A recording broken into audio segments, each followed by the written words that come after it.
जी दोस्तों, इस वक्त ना एफएक्स का प्रोजेक्ट हमारा मुकम्मल कंप्लीट हो चुका है। तो माउंट के बारे में मैं आपको ऑलरेडी पिछली वीडियो में बता चुका हूँ कि इसके माउंट हमने किस डिज़ाइन पे बनाए थे और बाकी ये इस वक्त कंप्लीट फिटिंग हो चुकी है।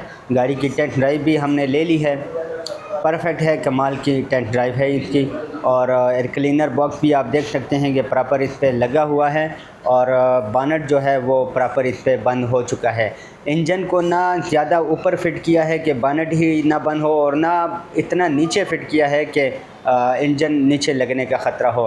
प्रॉपर इसके लिए नीचे हमने गार्डरिया बनवाई है, चूँकि इसकी जो बॉडी है वो थोड़ी कमज़ोर होती है, तो सबसे पहले हमने इसकी जो बॉडी है वो मजबूत की है। ठीक है, इसके नीचे छिक्कों के सामने दोनों तरफ हमने गार्डरियाँ लगा दी है और जहाँ जहाँ पे हमने माउंट लगाए हैं वो सारी जो उसकी बेस होती है, जहाँ पे माउंट लगने हैं वो सारी की सारी मजबूत करवाई है डबल चादरें रख के, ताकि इंजन पायदार चले, ज़्यादा अरसा चले, माउंट भी ना टूटे और इंजन में वाइब्रेशन भी ना हो।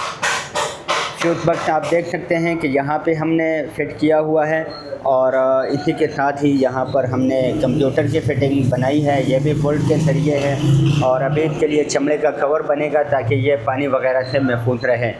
रेडिएटर हमने इसमें पीतल वाला लगाया है। ठीक है, पीतल वाला रेडिएटर लगाने की इसलिए ज़रूरत हमें पड़ी कि जो प्लास्टिक वाला रेडिएटर होता है, प्लास्टिक वाले रेडिएटर का जो ये वाला गलमा है ये इस तरफ होता है। ठीक है, तो अगर हम प्लास्टिक वाला रेडिएटर लगाते हैं तो उस सूरत में ये जो एयर क्लीनर बॉक्स है ये नहीं लगता। तो अगर एयर क्लीनर बॉक्स ही इस इंजन में ना नजर आए तो सारी खूबसूरती जो है वो बर्बाद हो जाती है।